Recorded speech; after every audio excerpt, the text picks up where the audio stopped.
Hello everybody, my name is Tom Bacon. I'm the creator of Regimental Chess, and I'm here to give you an instructional video of some of the strategies and tactics of how to play the game, as well as how to manipulate the game and select pieces and navigate around.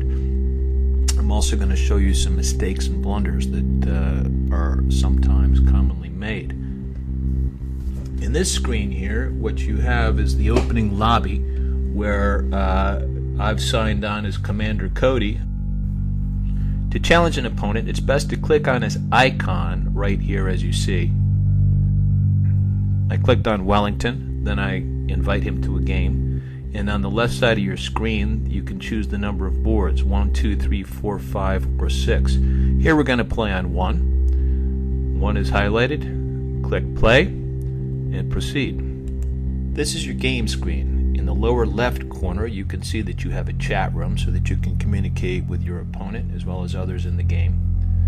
Your middle screen there shows Newcomer's Approach and Master's Approach. It's highly recommended that you always select the Newcomer's Approach for the first few games that you play. This will randomly set up a formation for you that we've set up in the system. Each formation has a number of advantages and disadvantages, but that is the way of battle. Once each side has selected the formations, the barrier in the middle will be lifted and your opponent's forces will be revealed. You can change your vantage point several ways. The first way is by right-clicking on your mouse, holding the button down, and maneuvering the field. You can also zoom in and zoom out using the scroll wheel.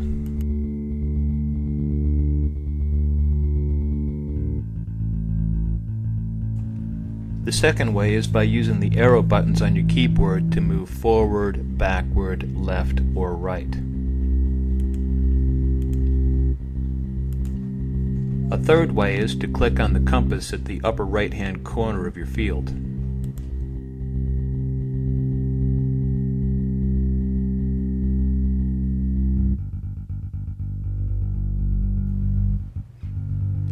Again, the purpose of the chat room is so that you can communicate with your opponent, assuming that you both speak the same language.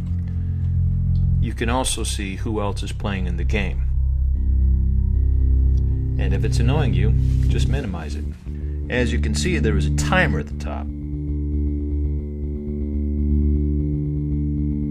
I've used my time up and lost my turn, which is just reverted to my opponent. If you snooze through your turn, you lose your turn. But since I am the opponent, we'll just wait until the time reverts back. In the meantime, I'm going to explain a couple things. Black's infantrymen, or pawns, are set up 3 ranks deep, all on the black spaces like checkers. Behind them are 4 bishops, also on black spaces. As it stands, those pawns obstruct the bishops from attacking. Therefore, Black's best first move would be to select the entire infantry, each pawn in it, move them 1 space forward so that they will be on white squares, enabling those bishops to charge right through. One major disadvantage that Black has is that those horses are too far forward. The horses are best suited for protecting the king. They are strictly defensive. Any attempt to use them as offensive pieces would be disaster because they are vulnerable to the infantry and the distance to the opposing king is simply too far. Therefore, Black is eventually going to have to spend a couple of moves getting those horses closer to the king. A major advantage that Black has is that those 4 rooks and 2 queens in the middle, while separated from each other by distance, are actually a single fighting unit because they are mutually supportive of one another. Moreover, there are no obstructions between them, so they can easily move to either one flank or the other in order to charge down en masse when the time comes for an assault. As for White's forces, the 14 pawns or infantrymen are solidly packed 2 ranks deep, a fairly good formation. Each flank has a formation of 1 queen and 2 rooks, which can either sweep to the right or to the left in order to charge down the field. However, the 2 units are separated from each other by pieces in between, and while Black can form a fighting unit of up to 6 pieces of rooks and queens, White can only form units of 3 maximum. White's formation of bishops in diamond formation can sweep either to the right or to the left around the infantry once it begins to advance and gets out of the way. Lastly, white's 4 horses are in perfect formation because they mutually support one another and are capable of moving as a single unit. They are also perfectly positioned because they surround the king. In the first turn of every game, each side can only move as far as the 8th row and no further. By far, the best strategy in a single board game is to advance with the infantry and charge aggressively. Do not move just one piece. Move formations. That is the essence of this game. In this game, use the knights to defend the king. If you have 4 knights in good formation surrounding the king, they do an excellent job at protecting him. The queens and rooks are best suited to capture the opposing king. If you can charge down with 4 rooks and 2 queens or something close to that, in good solid formation, you stand an excellent job of capturing the opposing king. That leaves the infantry and the bishops. The best way to play this game on a single board is to attack aggressively with your infantry and bishops. Use them to cause as much destruction and mayhem in the opposing force's backfield as possible. Take out as many horses and rooks as you possibly can. Break up their fighting units so that they cannot move together. Once the opposing forces are broken up, whittled down, and scattered, that is the time to move forward with your queens and rooks, not before. To select a piece, left-click on it and you'll see it's surrounded by a green flame. Any pieces that can move in formation with it will be highlighted by a dotted green box. Click on them also, and more pieces will be highlighted as the potential fighting unit gets bigger and bigger. White clicks on one infantryman after another until nearly the entire fighting unit is selected. By leaving one infantryman behind and sliding forward diagonally, white's ranks are now 3 rows deep instead of just 2.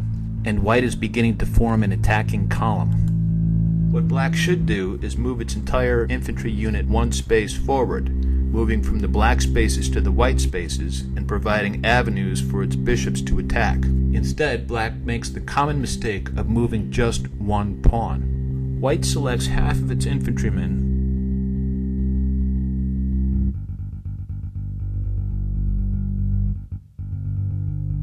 slides them diagonally forward, captures the opposing pawn, and now has an attacking column that is 4 ranks deep. Black again makes the mistake of advancing with just 1 pawn rather than trying to bring its entire infantry forward.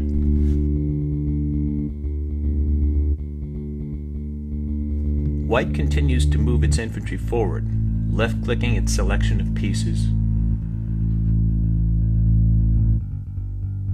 dragging in the direction it wants to attack, captures 1 enemy infantryman, and now has an attacking column 5 ranks deep. The advanced pawn with which black initially attacked is now isolated and relatively useless. Black again responds by moving just a single pawn forward rather than pressing with its entire infantry. By contrast, white's infantry is now a well-formed fighting unit poised to charge up the middle. White again selects its pieces by left-clicking 1 piece, then another, then another.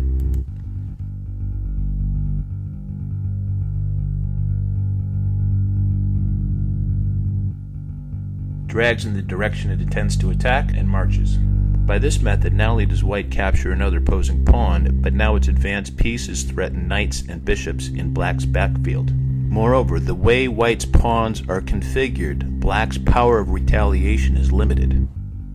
Black has finally learned the lesson of moving massed formations. Here it has moved its entire formation of bishops together with pawns and has managed to capture 2 opposing pieces rather than simply 1. It has also managed to separate 2 of white's pawns from the rest of the pack. This substantially weakens the entire formation. White is left with a rich choice of valuable opposing pieces that it can capture. However, only 1 infantryman per turn can make a capture. White's best maneuver would be to capture a valued opposing piece while rejoining its 2 separated units of pawns. Always remember that an aggressive infantry charge is highly valuable at the beginning of each game because it can break up the opposing infantry and cause substantial damage to the enemy backfield. Here, white selects the right 5 pieces,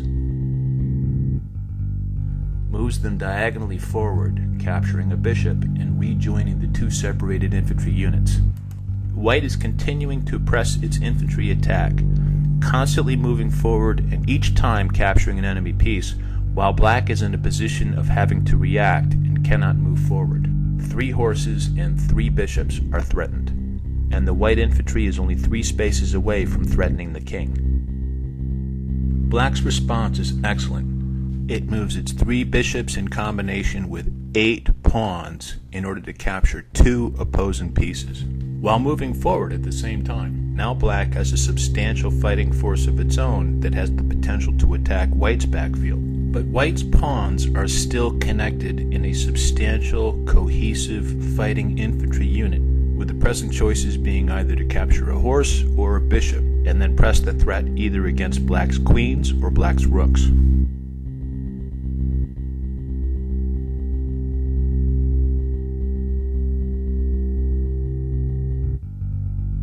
White makes its selection and chooses to take out a horse, thus pressing its attack up the middle.